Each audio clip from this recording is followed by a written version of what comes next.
Meu amado filho Aleph nunca será esquecido. Este é o episódio 1 do audiolivro 11, organizado pelo movimento Mães e Familiares do Curió, na luta por memória e justiça.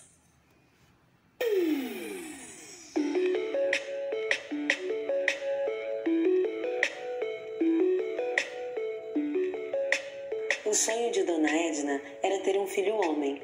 E quando engravidou pela primeira vez, não fez nenhum exame para saber o sexo da criança, pois acreditava firmemente que seu bebê era um menino. Comprou roupas e objetos infantis na cor azul.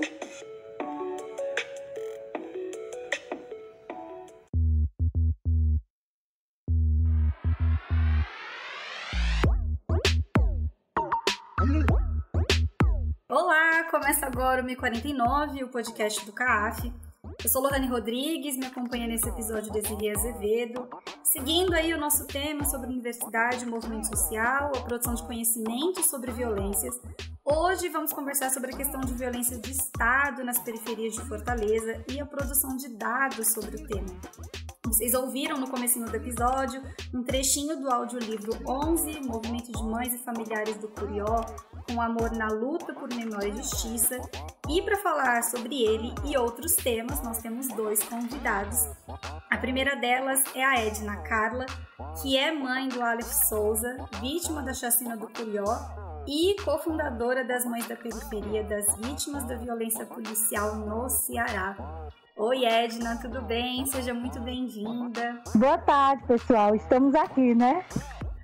Maravilha. E a gente tem também o Luiz Fábio, que é professor de Sociologia do Departamento de Ciências Sociais do Programa de Pós-Graduação em Sociologia da Universidade Federal do Ceará e pesquisador do LEV, que é o Laboratório de Estudos da Violência.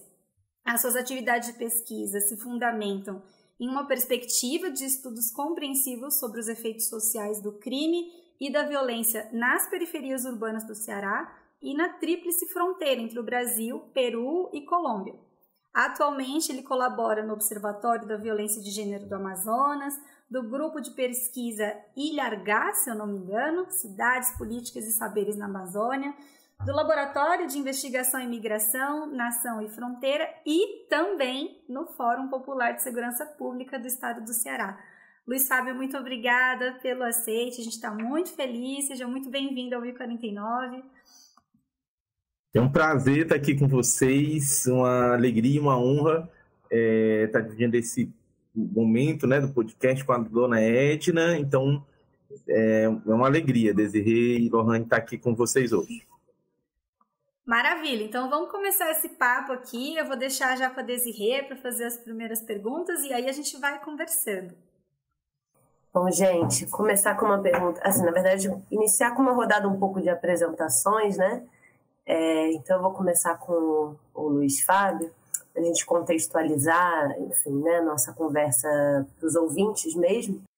Então, para começar, Luiz, eu queria pedir para você apresentar o LEV, né, para os nossos ouvintes, e em seguida nos dar um panorama geral, né, sobre as dinâmicas locais da violência constituídas no Ceará. Em primeiro lugar, a atuação das facções criminais nos territórios, né, mas pensando essas dinâmicas também em relação tanto ao contexto político estadual como o político, né, já o contexto nacional de guerra ao crime, de guerra às drogas, e pensando também os contextos mais transnacionais, né, dos mercados ilegais. Então, assim, um pouco o panorama do Ceará nesse contexto de complexidades de violência no Brasil, né? Pronto. Então, o Laboratório de Estudos da Violência, ele é um grupo de pesquisa, né, que foi fundado em 1994 pelo professor César Barreira. Desde então, o LEV ele tem reunido, ele é um grupo da universidade, é um grupo que funciona, né, com pesquisadoras e pesquisadores e bolsistas, trabalhos de conclusão de curso, dissertações, teses e pesquisas que surgem, né, nesse processo, pesquisa dos seus professores e professoras. Hoje a gente tem o professor César, a professora Celina, professora Jânia, né? Tivemos também o professor Leonardo Sack, também esse grupo, né? Que ultimamente constitui o LEVE, e é um grupo muito marcado por uma presença nessa discussão no campo da violência e do crime, que acaba levando, gente, eu costumo dizer, eu trabalho muito pensando o fenômeno da violência e do crime, e isso tem nos levado muito ao debate sobre segurança pública e um debate sobre direitos humanos. Então, o LEVE, embora ele tenha um caráter acadêmico, né, ele é um grupo que acabou saindo um pouco dessa coisa de estar, né, na universidade, fazendo sua produção acadêmica, né, mais, digamos assim, regular, e participado bastante de redes e articulações com movimentos sociais para pensar e discutir o fenômeno da violência no Ceará. A gente tem um momento muito emblemático, né, que acontece com a chacina do Curió, que foi realmente um momento assim, que assim, nos chocou de uma forma muito dura, né?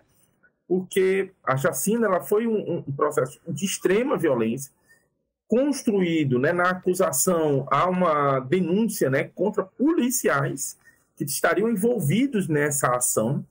E também nos chamou muito a atenção justamente a falta de uma resposta ativa, né, política a essa ação. Então, de alguma forma, nós fomos convidados a fazer esse debate, a interagir com o grupo das Mães do Curió, que, de certa maneira, vai estar lutando não só contra a injustiça que aconteceu, mas contra todo um silêncio. Eu costumo brincar, um silêncio ensurdecedor. E, de alguma forma, nós do LEVE fazemos muito esse papel de estar interagindo com os meios de comunicação também, que acabam nos procurando, e a gente acaba sendo, digamos assim, eu não gosto dessa ideia de nós somos uma voz, mas acaba que a gente tente conseguido, pelo menos, chamar a atenção para um debate que se tentou inviabilizar e ignorar. Né? A única manifestação do governador do estado na época da chacina do Curió era de dizer assim, não, os órgãos de controle vão cuidar disso. Então é uma ótima tentativa, né, de você simplesmente mascarar o problema e enviar a responsabilidade do que aconteceu para algo que, né, está lá. E até hoje, né, fazem 7 anos que nada foi feito. Nesse contexto, muita coisa aconteceu. A dinâmica do crime mudou no Ceará, é outra coisa também que a gente acaba pesquisando. Nós tínhamos um contexto que era muito de violência de gangues e quadrilhas, e hoje nós temos uma situação mais vinculada ao crime feito no âmbito de facções criminosas, que passaram a ter um certo papel nas prisões e nas periferias, né, com a atuação do Comando Vermelho, do primeiro comando da capital, mas também de um grupo local que surgiu, que foram os Guardiões do Estado. Isso também tem sido um outro problema vivenciado pelas populações das periferias, que vivem tanto a vitimização por uma violência de Estado, como aconteceu na chacina do Curió, como a vitimização pela violência urbana, que acontece em função do também controle que esses grupos passam a exercer, com expulsão de moradores, com expulsão de pessoas das suas residências. Nós tivemos casos aqui no Ceará com 200 pessoas expulsas em uma única ação, procurando a defensoria, e uma situação muito estranha de essas pessoas procurarem os órgãos de controle e os órgãos de controle não fazerem nada. A mesma polícia, né, que participou ativamente de ações de crime, quando procuradas nos casos das expulsões, ela só chegou na periferia para escoltar as famílias saindo das suas casas. Então, esses moradores eles sofrem violações o tempo inteiro.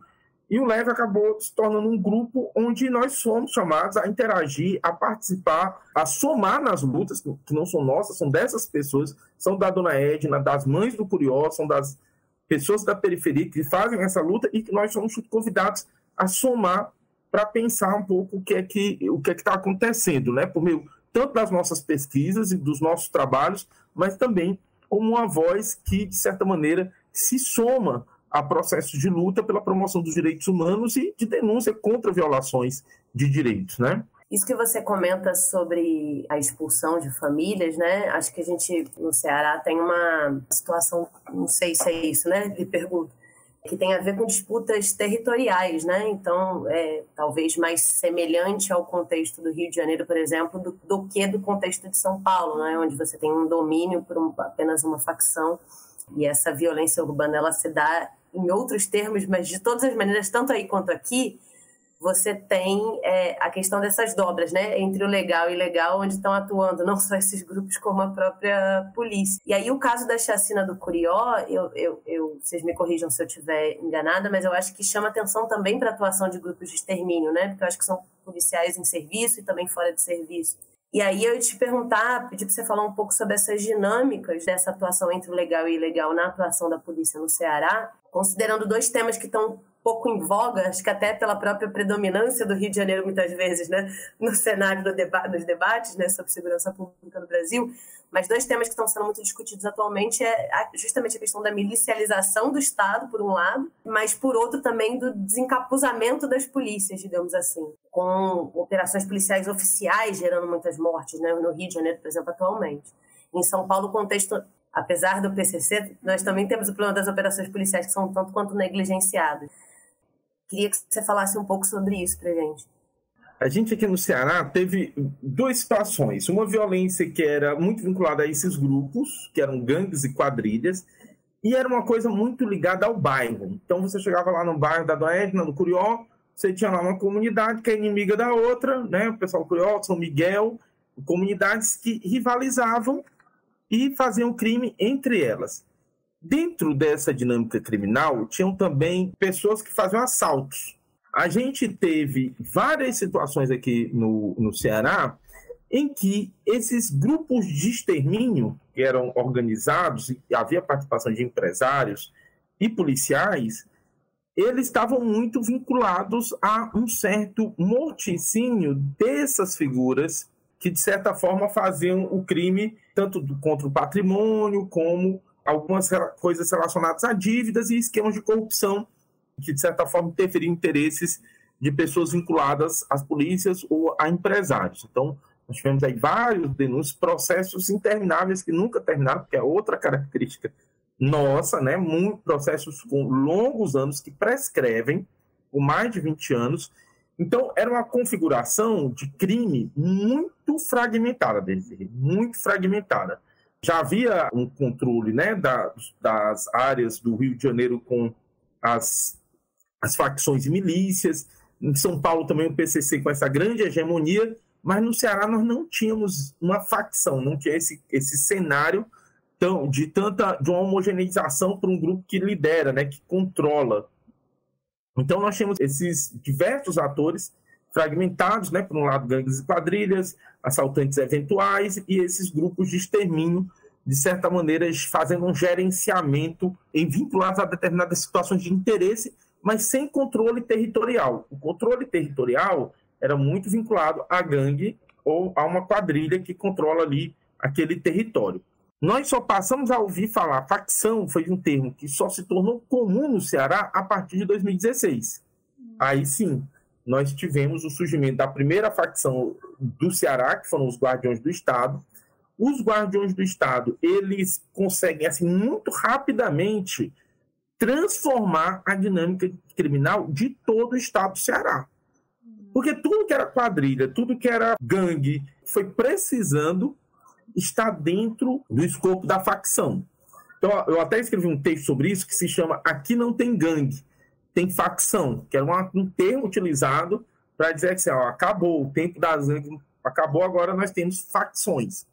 O que a gente está observando é que essas facções elas têm uma atuação territorial muito contundente, maior do que tinha as quadrilhas e as gangues. Elas reterritorializaram o conflito urbano, porque antes eu estava vinculado ao conflito do meu bairro. Eu era do Curió, tinha meus inimigos no São Miguel e vice-versa. Agora não. Eu sou GDE. Eu sou GDE em Fortaleza, eu sou GDE em Juazeiro, eu sou GDE em Crateús, eu sou GDE onde eu tiver. Eu sou GDE no Rio Grande do Norte. Então, tudo foi sendo vinculado a esse esquema de facção. Obviamente que nada tão grande acontece, né, com vínculos com grandes esquemas de tráfico de drogas, nacional e internacional, sem a participação de agentes poderosos, de pessoas proeminentes na sociedade que vão possibilitar esquemas que hoje a gente já observa várias acusações, né, contra grupos, inclusive policiais, envolvidos em esquemas das facções. Então, essa situação ela foi criando um processo que hoje ele está sendo, há um esforço, há uma tentativa de controlar, né, na prisão e nas comunidades, mas ele é um processo que, eu digo assim, ele já ultrapassou a dinâmica do grupo, ele é um método, né? É um pouco como o Comando Vermelho. O Comando Vermelho ele não existe só como um grupo, ele existe como um método, existe como uma maneira de fazer o crime, que é passada, que é transmitida, que ninguém sabe muito bem o que, há um certo controle, há um certo esquema, há uma certa hierarquia, mas há muito mais um saber que foi sendo passado e esses grupos foram aprendendo. Hoje a gente já escuta a GDE atuando no Piauí. A gente já observa as facções brasileiras, PCC e Comando Vermelho sobretudo, rivalizando com os cartéis, tendo uma participação ativa no trânsito internacional de drogas na América Latina. Então, tudo isso é um processo que foi acontecendo e não há solução, porque a prisão também é um espaço no qual esses grupos aprimoram, trocam, realizam seus intercâmbios e fazem o seu processo também de desenvolvimento das suas estratégias criminais. Pois é, gente. Olha, tem uma coisa que a gente queria fazer, é quase um exercício aqui imaginativo, porque aqui em São Paulo, assim como São Paulo mesmo é desconhecida por uma grande parcela da sociedade, que acha que São Paulo é uma grande Faria Lima, eu acredito que no caso de Fortaleza seja a mesma coisa, né? Essa visão turística do que é Fortaleza. Então eu queria que você, Luiz, explicasse um pouco para os nossos ouvintes o que é essa região chamada de Grande Messejana, tanto no sentido de localização espacial, onde fica a Grande Messejana em Fortaleza, mas também apresentar o que é esse espaço e principalmente o que é o Curió, para além do que aparece nos noticiários. O que é a Grande Messejana e o que é o Curió? A região da Messejana ela fica, né, bem ali ao sul de Fortaleza. Ela já fica, era um distrito, né, distante dessa zona de praias, né, embora ela se conecte depois do próprio Curió à Lagoa Redonda, que é já uma região que sai para uma área que é o Porto das Dunas, mas é uma área que, de fato, ela tem como vários bairros da periferia de Fortaleza, áreas que são muito marcadas, primeiramente, por essa presença de gangues, que estão relacionados a esquemas, né, ali do bairro de tráfico de drogas. Aqui a gente tem a coisa da boca de fumo, né? Onde você tinha ali uma comunidade, dentro da comunidade, uma pessoa que fazia esse trânsito e o tráfico. Fortaleza ela tem um esquema um pouco diferente do Rio, porque ela é muito horizontal. A própria ideia de favela em Fortaleza é também outra coisa importante, ela é muito relativa, porque, né, enquanto os termos quebrada, né, então favela no Rio, eles têm uma força muito grande. Em Fortaleza, você vai chegar em muitas comunidades que talvez você vá identificar como favela e as pessoas da comunidade vão dizer isso aqui é na nossa comunidade, né? E elas não vão identificar imediatamente com favela. Acho que tem uma dinâmica política, né? Que está muito vinculada. Por exemplo, se você vê os meninos do hip hop, do rap, eles vão, né, cantar a favela, cantar a quebrada e tal, mas já é uma percepção da juventude, né? As pessoas com mais experiência. Elas vão, em geral, usar o termo muito fortemente comunidade para se referir ao local. Então, essas comunidades, elas têm o seu próprio processo de identificação de um território que era marcado, ó, a violência está ali. Quando eu comecei a fazer pesquisa, que não foi na região da Grande Messejana, foi na região do Grande Bom Jardim, que tem algumas semelhanças, mas tem algumas diferenças também, era muito comum que as pessoas tivessem assim, você tem a liderança comunitária e você tem o pessoal que faz os esquemas do crime. Então essas coisas pouco se comunicavam.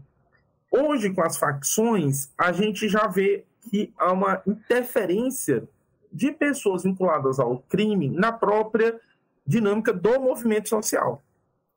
Você vê lideranças. Hoje a gente tem uma situação aqui que eu não encontrava há 15 anos atrás, quando eu comecei a fazer pesquisa sobre violência. Eu entrava em todo lugar com a pessoa do bairro, com uma liderança comunitária. Hoje você vai encontrar lideranças comunitárias dessa época que eu comecei a fazer pesquisa em serviços de proteção, tendo que participar de programas de proteção porque foram ameaçadas. Isso é estranho. A própria dinâmica faccional gerou uma mobilidade do crime que também me parece estranha à comunidade. Você não tem tantas pessoas ligadas àquela comunidade e que você vê, elas, de fato, existe uma tensão maior. Em todas essas áreas você vai perceber uma tensão. Ainda há aquela coisa, né? O pessoal não mexe com a gente, quer dar comunidade, né? Uma situação que mudou também, quando você entra nos bairros, muitas vezes você tem que baixar. O Curió é um desse, né? Eu conheço um pouco mais hoje. Minha mãe é moradora do Curió, mora bem em frente à praça, né, do Curió. Na época ela conhecia assim, um dos meninos que foram assassinados, mães, e hoje quando você chega assim, você tem essa coisa assim, de abaixa o vidro, quer dizer, era uma coisa que não acontecia, não tinha assim, ninguém ia mexer com você. Hoje essa sensação parece que se perdeu um pouco, você começa a sentir assim que essa segurança foi se perdendo, né? Você tem uma dinâmica criminal que de fato ela tem afetado essas comunidades de uma maneira um pouco mais intensa, que cria também um ambiente propício à justificação, que é a justificação clássica das operações policiais. Eu estou fazendo uma operação policial para proteger as pessoas, então eu tenho efeitos colaterais. Os efeitos colaterais são mortes que acontecem, né? Hoje, Dona Edna integra, inclusive, um movimento maior aqui no Ceará, com as mães da periferia, onde outras mães de outros casos de violência policial se somaram a essa luta, a essa reivindicação por memória e justiça, que eu acho que são duas palavras que são muito importantes para esses movimentos, porque não é uma luta só para você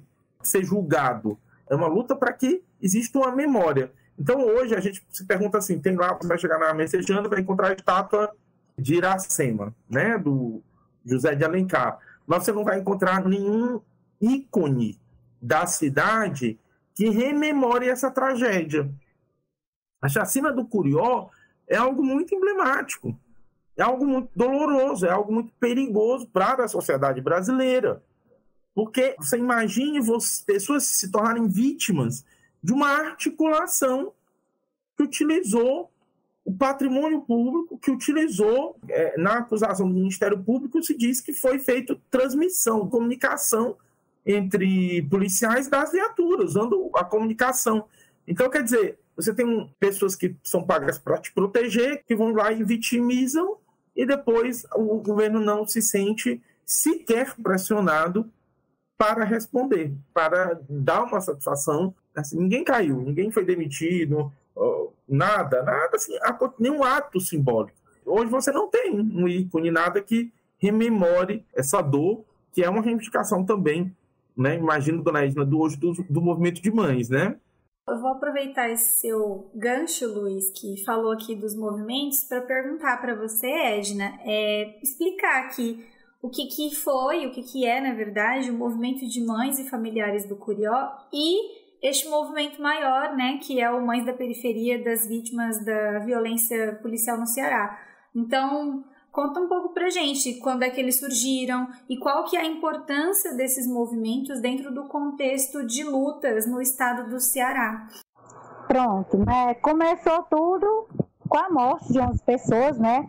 Que, como o professor Luiz Fábio falou, né, que quando aconteceu a morte do policial Serpa, né, um dia antes aconteceu a morte do policial Serpa, então Marcílio Andrade, que é o mentor do crime, ele que organizou toda a chacina, que organizou todo o crime, é o Marcílio Andrade, que era um policial do Curió, né, e ele, pelas redes sociais, pelos próprios celulares que nós pagamos para eles, que fomos nós que compramos, eles fizeram toda a articulação macabra para matar 40 traficantes dentro do Curió.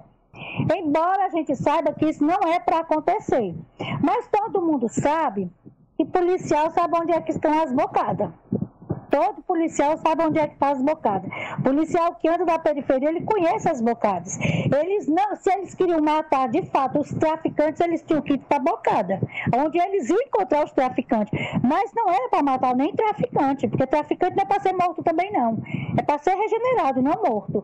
Então o que acontece? Eles saíram matando todas as pessoas que eles viam.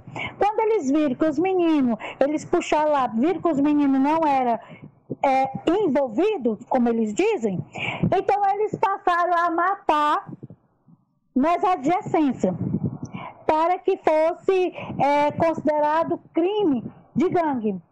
Então, aconteceu essa grande matança, foram 11 pessoas mortas, e o nome do Curió veio através da Defensoria Pública, não fomos nós que criamos esse nome, Mães do Curió, não fomos nós, foi quando a gente foi para a Defensoria, como na Defensoria recebe muitas pessoas pela violência, principalmente policial, então ele tinha que identificar quem eram aquelas mães. Então eles começaram a chamar Mães do Curió, Mães do Curió. E depois nós agregamos para familiares. Teve um dos jovens que é sobrevivente que também foi baleado. Então a gente botou movimento Mães e Familiares do Curió. Então começou esse movimento, né? Eu não fui logo para as ruas. Eu tive uma luta muito grande comigo mesmo, eu me gladiei comigo, é tanto que eu digo alguns cantos. Antes de eu me gladiar contra o Estado, eu me gladiei comigo. Que eu quis entender o porquê, o que foi que aconteceu. Eu quis entender a morte do meu filho, mas eu não cheguei a entendimento nenhum, porque não existe entendimento para se entender. Não existe formas de entendimento para se entender a polícia que você paga matar seu filho. Não existe. Foi em março de 2016 para foi um momento que foi feito lá no Liceu da Messejana. Foi feito no Liceu da Messejana. E aquele momento foi o momento ideal para mim entrar na luta. Porque naquela hora que eu cheguei no Liceu da Messejana, vi muitos policiais. Tudo armado até os dentes, olhando para as mães, olhando para as pessoas que estavam ali, só gente pobre, da periferia, lutando por justiça pelos nossos filhos. E ali aqueles policiais muito armados, aquilo ali me deu uma revolta. Eu tive muito ódio, então aquilo ali me deu uma força muito grande, então eu não parei mais. E quando aconteceu tudo isso, a gente foi para as ruas, as mães foram, eu não fui, depois as mães somaram, e a gente foi e formamos o movimento. Justamente para que não tivesse mais mortes, não morresse mais pessoas. A gente foi para as ruas, mas essa era a minha vontade, a vontade de cada mãe. Mas acontece que não aconteceu assim. Então foi morrendo mais pessoas, e eu vi ali uma necessidade de agregar outras mães, porque aquelas mães, elas estavam sozinhas. Então, como a chacina do Curió foi uma chacina, a gente deixou o movimento Mães do Curió sozinho, independente. Por quê? Porque independente? Porque ela foi a primeira, ela quem puxou tudo, então eu formei uma nova bandeira, até porque vamos agregar outras pessoas de outras cidades. A nossa bandeira por Memória e Justiça Mães da Periferia são casos de jovens que morrem, como o Estado diz, isolado. Esses casos isolados nós já temos. Todos os anos tem um rostinho de um jovem da periferia. Então não para. Quer dizer que, infelizmente, eu tenho uma tristeza que todos os anos a gente tem que fazer uma nova bandeira. Porque todos os anos temos que aumentar mais um rosto na bandeira. Você está me entendendo? Então isso é uma coisa que é corriqueira. É uma violência que não para. E com isso vem um adoecimento mental das mães. Vem um adoecimento porque mal a gente sustenta uma, mal a gente segura outra, a gente já tem que segurar outra que já está chegando. Então essas vivências é corriqueira, se tornou corriqueira, se tornou assim, é como se diz, uma legalidade tão grande dessa polícia matar, é uma legalidade que eles têm tão grande dessa polícia matar, que parece que... Mas não parece. Não parece, é verdade. O Estado dá essa legalidade. Quando ele não julga, quando ele não condena, ele dá essa legalidade. É isso. Enquanto você foi falando aqui e escutando também o Luiz na última fala, alguns dos seus trabalhos, Luiz, que a gente foi lendo aqui para fazer a nossa conversa, tem uma coisa que chama muita atenção, e agora a Edna falando veio à cabeça também, que é a percepção do que é ser um cidadão dentro desses espaços periféricos, né? Então, o cidadão, ele não é necessariamente aquele que vive num espaço democrático de direito, mas parte aí de uma ideia, de uma percepção que está atrelada a uma questão moral, ou seja, aos caminhos que esse sujeito vai fazendo e trilhando na vida. Então, eu queria, a partir do que a Edna falou também aqui, do que a gente está conversando, que você falasse um pouco a respeito dessa noção de cidadania, especialmente quando a gente tem esses casos do Curió, né? Onde mesmo com as evidências postas, a gente precisa disputar uma narrativa de convencimento das arbitrariedades que foram feitas. Como você bem disse, uma parte significativa dessas pessoas, elas não só não caíram, como elas subiram de postos, né? Elas galgaram aí outros lugares. Então, o que é essa noção de cidadania quando a gente está tendo que disputar determinadas narrativas, seja com o sistema judiciário ou com a própria imprensa também, né? Essa função dos telejornais aí que a gente estava aqui conversando de bastidor. É tão assustador que o caso do Paulo Vitor, ele saiu a pedido da mãe para comprar uma pasta, estava com os amigos, levou um tiro na frente de toda a comunidade. As pessoas se desesperaram, os relatos, né? É de que foi um desespero, as pessoas correram, o Anderson foi baleado no meio da comunidade. Mas, assim, não com uma pessoa olhando, não com duas pessoas olhando. No meio, assim, na praça. Na praça. E não adianta. Você não tem, assim, ninguém tá... Assim, é um silêncio. É absoluto. Né? Aqui nós não estamos lidando com um governo do campo da direita, é um governo progressista, né, que tem suas bandeiras, tem sua pauta e tudo e tal. Essa questão da área de segurança pública, a estratégia é silêncio. Quando acontece a tragédia, encaminha para a CGD. Então, o discurso é esse. E a CGD, obviamente, enfrenta as dificuldades relacionadas à dinâmica corporativista que vai sempre procurar proteger o policial, que vai dar sempre uma explicação para o que ele fez. Dona Edna disse uma coisa que nós precisamos repensar. Essa história. Hoje nós vivemos no Brasil e eu acho que esse foi o grande, na minha opinião, e eu espero que é o erro que eu espero que o Lula não repita. Se criou na época do primeiro governo Lula a ideia de que a polícia tinha que estar perto da comunidade. E tome curso de formação, e tome que não sei o quê, bolsa, e renaspe, tudo, tá. Isso não funciona, isso não dá certo. Não dá certo. Nós precisamos discutir a proximidade dos policiais das comunidades. E nós precisamos discutir por que é que essa polícia tem que estar dentro da comunidade o tempo inteiro. Porque é que o policial...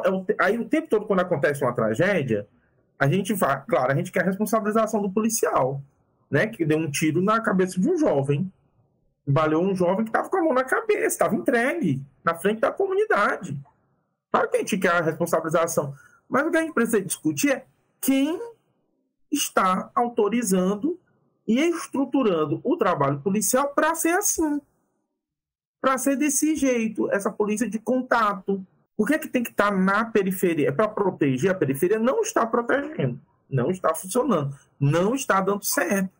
Então, para que essa insistência? Precisa discutir, olha, a polícia tem uma função social que é importante, mas não é essa. Então, são casos em que você vê, aí vai para a CGD, é para a controladoria, e pronto. É a única declaração que se dá. Passa um tempo, passa dois, nada é feito. Esta lógica, ela é insana. Mas ela não é insana para mim, para você, para a dona Edna, ela é insana para o próprio policial. Porque ele também é um cidadão de segunda classe. Ele é um cidadão de segunda classe.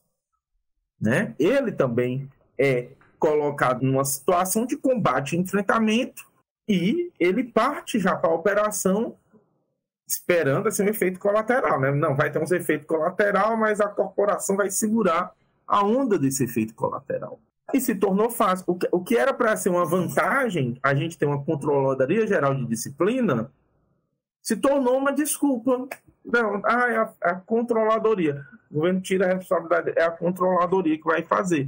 E a gente vê assim, uma reprodução. É todo ano, é como Dona Edna, eu acho assim, triste, mas emblemático a bandeira. É uma bandeira que dói você olhar, mas dói você escutar que todo ano essa bandeira está aumentando e não se faz nada. Mas os caras não discutem, não recebem. Né? O procurador, é o governador, é a governadora agora, não recebe. Não aceita discutir. Aí faz uns programas, né, com aquela cara bem assistencialista, estamos salvando jovens, estamos salvando todo mundo, isso aí é um efeito. E pronto, as mães que sofrem esses efeitos precisam chorar em silêncio. Cobrar o mínimo de decência de um serviço público de segurança pública se tornou ser radical. Ouvi esta palavra, mas radical. Fiquei tão assombrado que eu digo assim. Aí eu lembrei de uma fala potente da Juliana Borges no evento da Rede Observatório de Segurança Pública, que ela disse assim: nós estamos cobrando o mínimo. Hoje as nossas pautas, assim, elas são mínimas. A gente está disputando o mínimo e o mínimo nos torna radicais. Cobrar a cidadania de um jovem morto na frente da sua comunidade, baleado na frente dos seus amigos, exigir o mínimo de responsabilidade e justiça, uma manifestação pública do governo para dizer assim, se solidarizar e dizer vamos tomar as providências, isso não acontece mais. Hoje, a coisa, né, o advento da direita passou a justificar todo tipo de irresponsabilidade, porque nós temos que avançar para ficar aqui no cargo para poder fazer a política do que os caras estão nos pressionando a fazer, que é uma política pró-armas, que é uma política contra os direitos humanos, que é uma política de violência, de policiamento, e de que não pode criticar. Não pode, aqui no Ceará, a ordem é essa. Não pode criticar. Se criticar o mundo cai, você é inimigo. É impressionante essa conjuntura que vai tornando impossível o diálogo. Pronto, então qual é a minha leitura? Temos que tirar esse pessoal, tem que fazer outro tipo de trabalho, tirar esse pessoal das comunidades, dizer, não pode entrar na comunidade. Mas tem o tráfico, mas tem isso. Não pode ser você estar lá dentro da comunidade promovendo violência em nome do Estado. É questão de dizer assim, nós assumimos essas responsabilidades e nós vamos, e não é só jogar para a CGD, é o corpo político, é a sociedade, porque o Foucault já dizia isso lá no Vigiar e Punir, né? Quando a sociedade ela transfere para o dispositivo judiciário, ela retira de si a responsabilidade política para pensar a punição e para pensar os processos de responsabilização em torno de crimes e de violações de direitos. É esse o momento que a gente está vivendo. Para não deixar o fascismo ascender, né, nesses grupos reacionários fascistas, aí nós precisamos preservar, né, não podemos dizer nada com justamente grupos sociais da onde emerge esse tipo de comportamento reacionário na nossa sociedade. O que me chama muita atenção na fala tanto do Luiz quanto da Edna e das coisas que eu tenho trabalhado com a Edna aqui no Ceará é esse movimento da rapidez com que a lógica criminal mudou no Ceará e o abafamento. Porque a gente está falando do silêncio aqui, que é comum a nós que pesquisamos e estudamos o tema, mas aqui no caso específico do Ceará, ele é um abafamento que você não consegue nem chegar na promotoria. Você não chega, assim, ó. Ele é um abafamento e ele é uma paralisação. Então, o caso do Curió, ele é emblemático porque é a primeira vez que você vê em alguma medida a sociedade tendo um mínimo de manifestação fazendo um pera lá. Então, é um estado de paralisia. A sensação que eu tenho no caso do Ceará é que ela é uma paralisia de todos os cantos, assim. É como se houvesse um encurralamento das pessoas físico, pelo que acontece, mas o encurralamento da discussão, o encurralamento de todos os lugares, assim. Então, até para você discutir a nível estadual, a nível interestadual, é difícil porque as pessoas têm pouco repertório político e imaginativo para fazer essa discussão. Por isso que eu perguntei sobre a questão da cidadania, porque como parte da minha família é daí do Ceará, mas eles são do interior do Ceará, muitas vezes eu escuto esse discurso do mas tava lá, né, no Curió, então aconteceu alguma coisa e acabou. E aí não tem nem a mobilidade de você fazer o questionamento, porque ele é dado. Aqui em São Paulo, em alguns lugares, eu ainda sinto que você tem uma mobilidade de questionamento. Não sei se isso tem a ver com a estigmatização do Nordeste em alguma medida, sabe? Esse repertório ruim que as pessoas têm sobre o que é o Nordeste, mas eu sinto que é um espaço de encurralamento mesmo, assim, para discussão em todos os níveis. Mas aí tem toda uma discussão, tem uma discussão enorme, né, dentro dessa chave aí do reforma ou revolução, né? Se você reforma a polícia, se você transforma, enfim, isso é todo um campo de discussões, às vezes até meio, enfim, né, não, que a gente não necessariamente tem que optar, as duas coisas não são necessariamente contraditórias, mas enfim, há todo um conjunto de discussões aí dentro desses marcos, e aí nesse lugar existe, inclusive até a gente, né, o Centro de Antropologia e Arqueologia Forense, o CAAF, quer dizer, você está dentro dos marcos de produção de conhecimento sobre violência de Estado e muitas vezes considerando que há um absoluto silêncio sobre essas violências, por exemplo, porque não existe prova. Quando boa parte dos casos não é isso, está falando justamente de uma disputa que é política. Mas, de todo modo, eu considero que, bom, né, existe muita violência de Estado que é produzida sem informação, sem dados, né, fora dos nossos olhos, e eu considero que os movimentos sociais são os atores mais importantes, produtores de conhecimentos e de informações sobre essa violência, o que não deixa de ser um fato doloroso, porque resulta justamente da omissão das autoridades de produzir, né, memória, verdade e justiça, para casos que envolvem violência de Estado, especialmente casos de violência policial.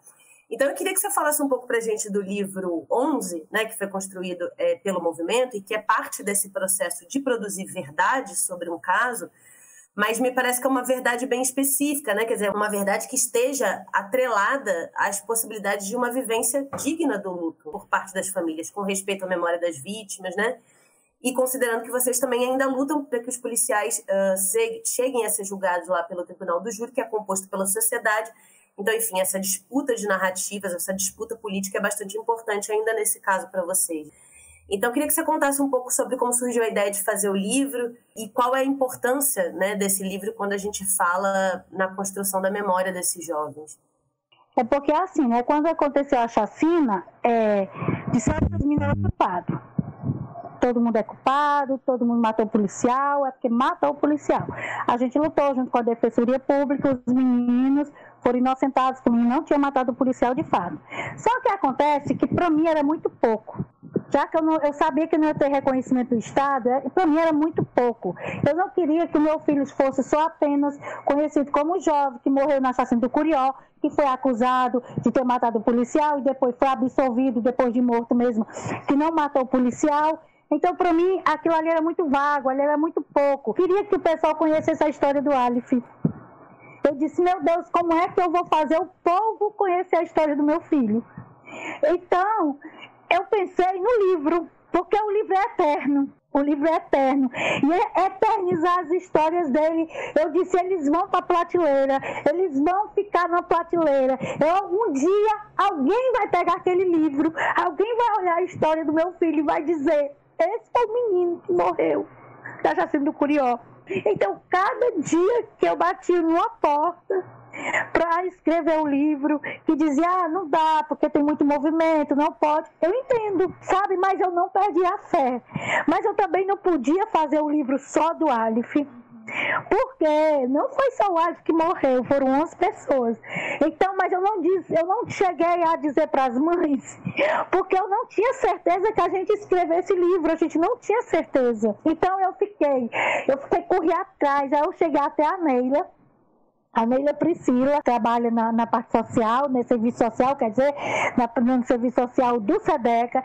Eu disse assim, Neila, Eu disse assim, nem acreditando que ia acontecer essa bênção desse livro ser a gente escrever esse livro. Eu disse assim, Neila, eu estou com tanta vontade de escrever o livro, mas eu já tenho até o título, eu tenho um título, eu já imagino como é que esse livro vai ser. Aí ela disse assim, ai, dona Edna, me conta mais. Eu disse, eu quero escrever o livro 11. Porque eu quero priorizar o documentário do Nigéria, que fez o documentário 11. Então, eu quero deixar registrado o livro 11. São 11 vítimas, já tem um documentário, a gente não vai deixar o documentário de fora do livro. A gente vai incluir o documentário dentro do livro, porque foi o primeiro que foi feito, foi o documentário. Então, a gente não podia anular o documentário. Eu disse, então eu quero fazer o 11. Mas eu quero fazer o 11 contando a história de cada vítima. Eu quero que as mães contem a história dos filhos delas, porque só elas conheciam os filhos delas. Como eu pretendo contar a história do meu filho, porque só eu conhecia o coração do meu filho. Então, eu quero que fique registrado ali o coração do meu filho. Quem era o meu filho? Que era aquele jovem que estava no Curió e que foi tombado pelo Estado. Porque a minha intenção é que um dia, uma pessoa que sente no júri popular, ela tenha lido esse livro. E quando eu pedi para escrever o livro, eu disse, eu quero esse livro dado. Eu quero que dê esse livro, eu não quero vendido. Eu não quero esse livro vendido, porque eu quero que muita gente pegue esse livro. Eu quero que alguém que vai sentar na mesa do júri tenha lido esse livro e conheça esses meninos que eles não tiveram não tiveram a oportunidade de conhecer. Então, o livro 11, eu acho que o que me acalmou, de fato, foi quando eu consegui, com o SEDECA, a ajuda do SEDECA, a gente escreveu o projeto, conseguimos com a Open Society o projeto de escrever o livro. Então, quando a gente escreveu a Neila, quando foi com menos de um mês, a Neila disse assim, dona Edna, o livro vai sair. O livro vai sair. Então ali foi uma alegria muito grande, que ali eu tive a oportunidade, eu disse, pronto, se eu morresse hoje, eu estaria feliz, porque a história do meu filho tinha sido contada.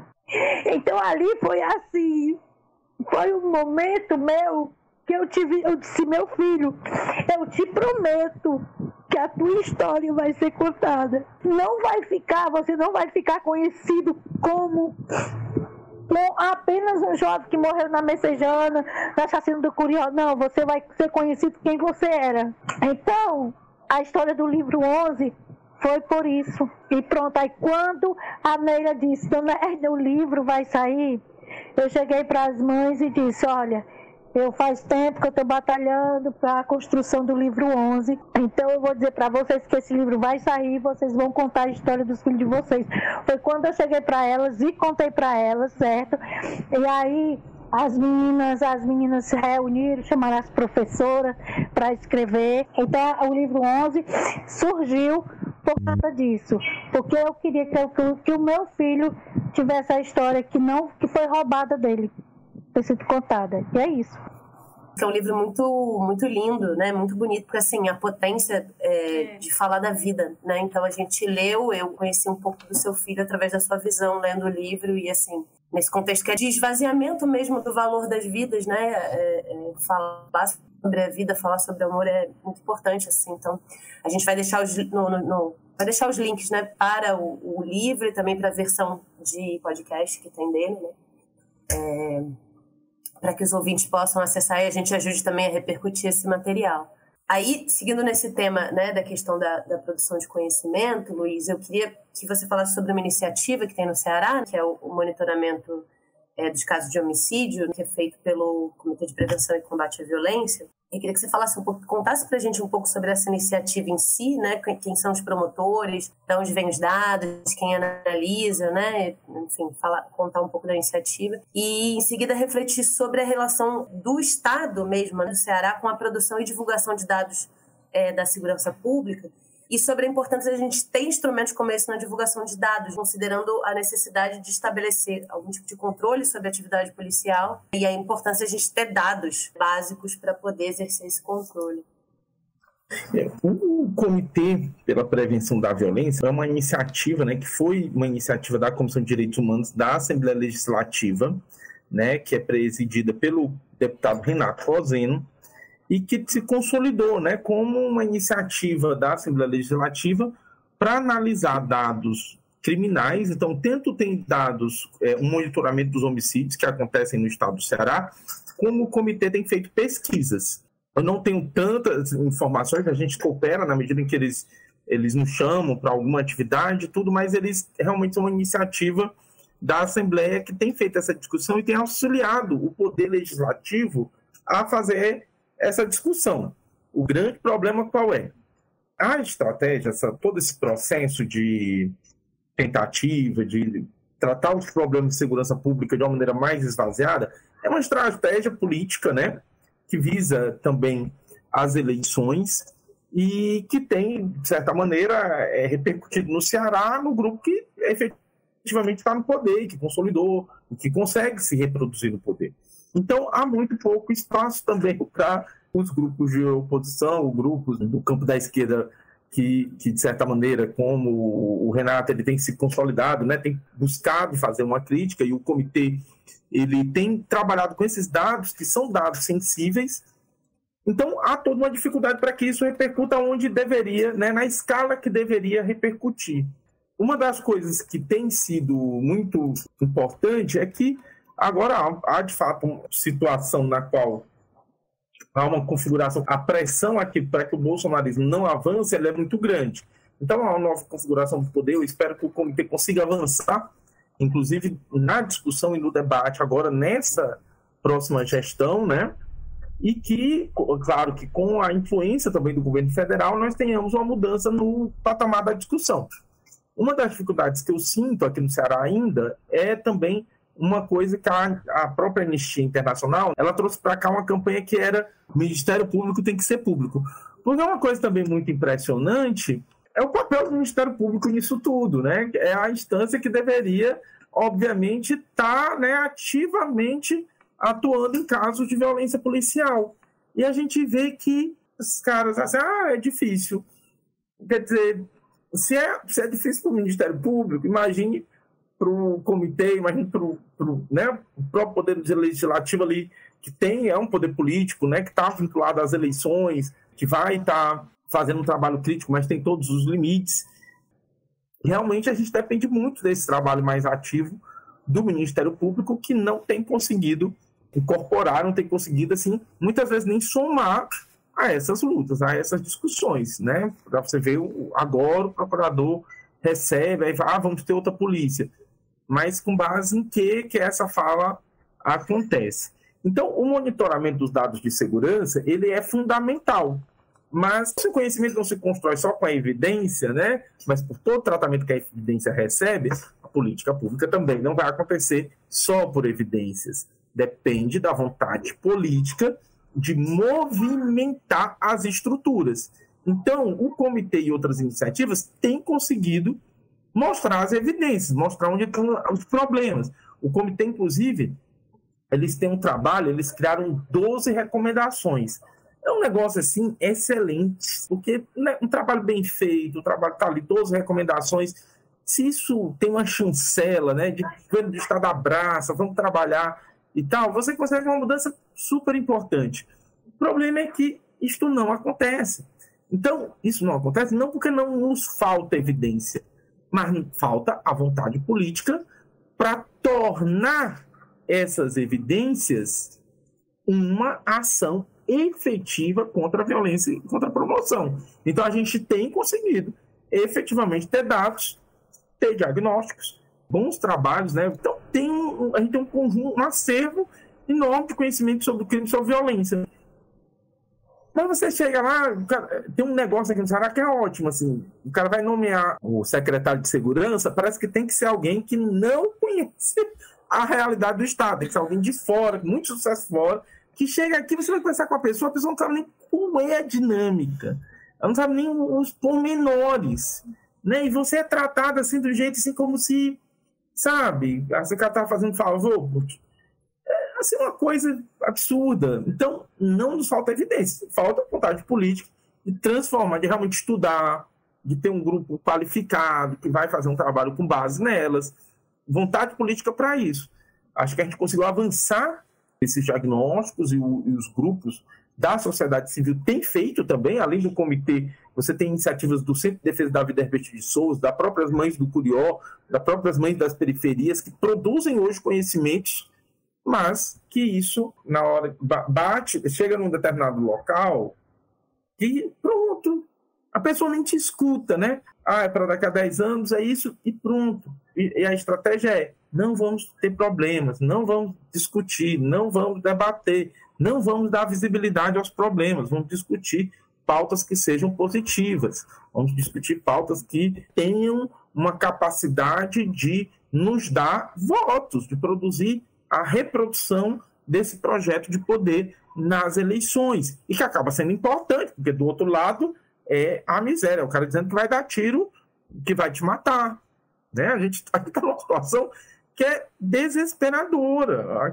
né? Hoje tem cara do GSI dizendo que vai ter uma guerra civil e que as pessoas que fazem L têm que morrer.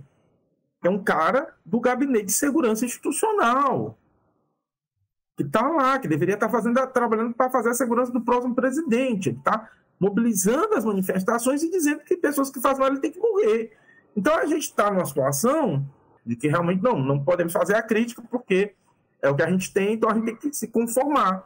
E a gente precisa se conformar. A dor das pessoas, engolir o choro. Praticamente, né, é isso que a dona Edna deve escutar sempre. Engolir o choro, porque senão você prejudica este projeto que nós precisamos proteger, porque ou é isso, ou é a extrema-direita fascista ameaçando de dar tiro na nossa cabeça. Eu acho uma aposta equivocada, porque, na verdade, no Ceará e em outros estados do Brasil, o que a gente viu foi que essa política de não vamos fazer nada, não vamos mexer na estrutura, serviu à extrema-direita, né? Os grupos, hoje o principal adversário do grupo que está no poder é um cara que emerge, né? Em cima do discurso bolsonarista, emerge com o discurso policial, e a adesão é a adesão dessas forças que não podem ser criticadas, é essa pessoa. Mas a estratégia criada, né, a responsabilidade disso é de um grupo, né, que é progressista e que está no poder desde 2006. Quer dizer, essa estratégia de só não criticar, né, só enfraquecer o campo progressista, a luta por direitos humanos, enquanto o outro grupo bolsonarista se fortalece. A culpa é da promoção de direitos humanos? Não é. A culpa é de uma estratégia que realmente fortaleceu, de querer uma conciliação que não vai se dar se não se mudar a estrutura. Então, por mais que eu produza evidências, eu não consigo efetivamente mudar a realidade social, porque o desejo é de continuidade por uma estratégia que já está estabelecida e que diz: nós não podemos fazer crítica, nós não podemos trabalhar com os problemas de segurança pública nesses termos. Nós temos que fazer uma agenda positiva. Então, você tem que estar lá, ou você está dentro da agenda positiva, ou você não está. Você não é recebido, você não está integrado às conversas, você fica isolado. É uma coisa muito equivocada, é uma coisa equivocada. Eu lembro que em 2002, na primeira gestão do governo Lula, se produzia diagnóstico, né?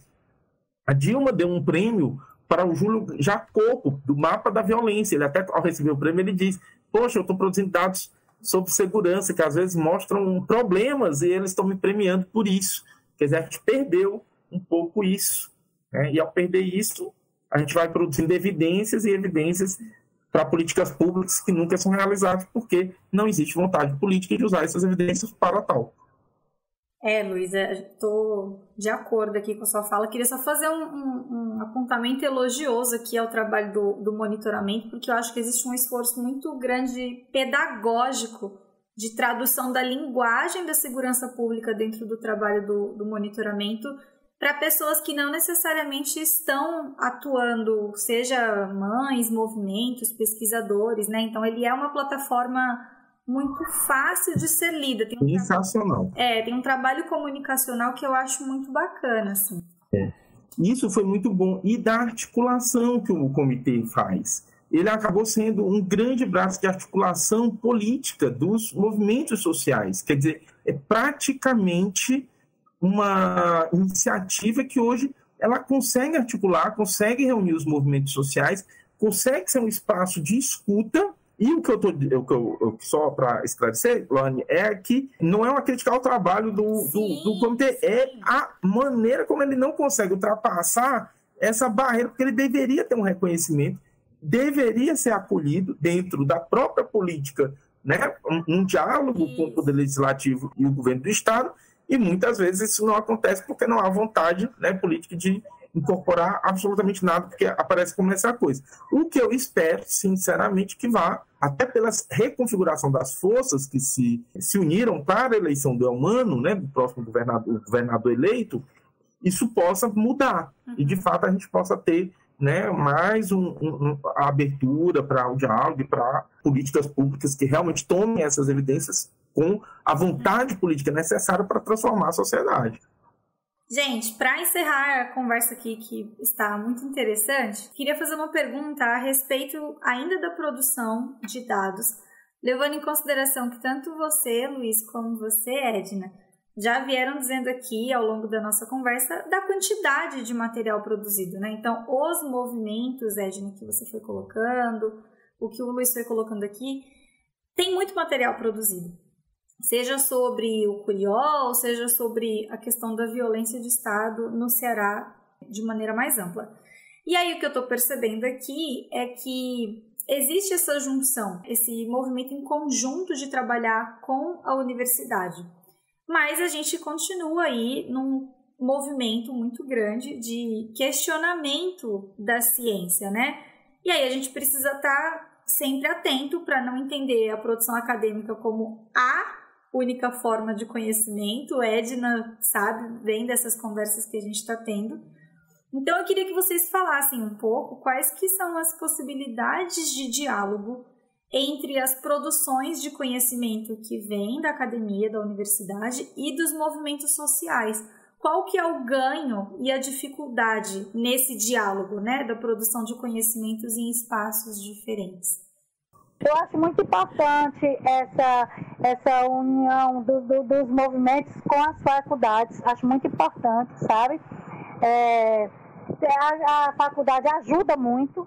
Hoje em dia eu acho que a faculdade está mais aberta também para os movimentos, para ouvir os movimentos. Eu acho isso muito importante, até porque eles precisam, toda faculdade precisa do método de aula, do método do que eles vão atuar, né? E nessa atuação da sociologia, da psicologia, do direito, da advocacia, tudo ele vem, é mais voltada para crimes, para a parte de violação de direitos. Então é muito importante essa conjunção, né, das faculdades com os movimentos sociais. Então é isso. Eu acho que a gente está passando por um momento de ao mesmo tempo de muita preocupação por todo esse cenário político, mas um momento em que a gente tem hoje muitas possibilidades na construção e produção do conhecimento. Eu acho que, obviamente, as universidades têm um modelo mais tradicional, né? Mas tem uma coisa que é incrível, assim, que é o uso das redes sociais. Os nossos artigos, claro, eles têm que ser feitos. Eu acho assim também. Eu tenho muita coisa, assim, quando o pessoal começa a falar da universidade, que a universidade... Não, eu preciso do cara da biblioteca. Eu preciso do cara da biblioteca que vai estar ali produzindo texto com alta complexidade. Eu preciso de várias escalas.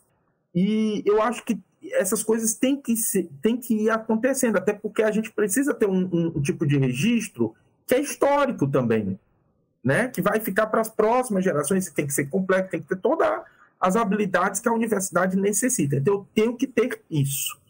Mas eu tenho que ir tendo camadas, né? Eu preciso ter escalas. Do mesmo jeito que eu preciso dessa complexidade, eu posso ter também... Eu não preciso ter só uma coisa. Eu preciso ir tendo as outras formas de comunicação. Quer dizer, eu posso escrever algo... Eu uso muito o Facebook, né? Recentemente foi dito que era uma rede social morta. Eu, não! Como? Eu estou lutando para ter... Eu quero recuperar então como acabaram com o meu Facebook. E eu acho ótimo o exercício de escrita e deixar ali. Recentemente eu vi um vídeo meu no Reels, comemorando a eleição e tal. Viralizou, atingiu 5.000 pessoas, um negócio fantástico. Eu digo, poxa, eu deveria começar a fazer coisas assim, comunicar coisas, né? Eu acho que experiências como a do comitê, como o livro do movimento das mães, do Curió, todas essas experiências que produzem numa outra linguagem, coisas complexas, o trabalho pedagógico que o comitê conseguiu fazer, né? E que a gente também tem que fazer em outras escalas. Eu gosto muito, tem uma coisa que o César Barreira, que fundou o Leve, ele me disse, e eu nunca esqueci, e que eu levo muito isso para a minha vida, ele diz assim, todos os nossos textos têm que poder ser lidos por qualquer pessoa. E ele fala isso das teses, dissertações, todos os nossos textos precisam ser possíveis de ser lidos por qualquer pessoa. Então, a gente precisa ser capaz de nos comunicar com todos os segmentos sociais, inclusive com todos aqueles segmentos sociais com os quais nós não temos concordância, com os quais nós não temos plenas concordâncias. Então, as estratégias de comunicação elas são muito necessárias. Exato. Alguns fazem muito bem, como o comitê, hoje eu acho que hoje faz muito bem. Eu destacaria também o trabalho da Rede de Observatórios de Segurança Pública, que é uma rede que nós integramos, que faz um trabalho muito bom também nessa área, e a universidade ainda não faz tão bem, mas ela faz algo que é necessário e que precisa, obviamente, passar por um processo de democratização e utilização dos mecanismos e das potências que nós temos. A universidade tem muito essa dificuldade de pensar a próxima geração, porque fica aquela coisa assim, meio que vamos fazer como sempre. E é muito confortável, nós temos que aprender isso. Então, mas esse trabalho é necessário. Nós precisamos, de fato, de coisas como essa daqui. Quero dar os parabéns e agradecer a vocês por esses espaços e falando dos podcasts e do coisa. Então, isso é uma linguagem que precisa ser trabalhada e eu acho fantástico. Quero parabenizar vocês por esse trabalho incrível e agradecer muito por esse espaço, por essa oportunidade de estar aqui conversando com vocês. Obrigado mesmo. Bom, chegamos ao final. Eu queria muito agradecer o tempo e a disponibilidade de vocês, dizer que foi um prazer e que as portas do 1049 estão abertas para vocês voltarem, falarem de outros assuntos. Nós ficamos por aqui e vocês já sabem, para nos seguir nas redes sociais é @caf_unifesp. Lá você encontra os outros projetos do centro e também os links para escutar os outros episódios do 1049, tá certo? Um abraço grande e até a próxima!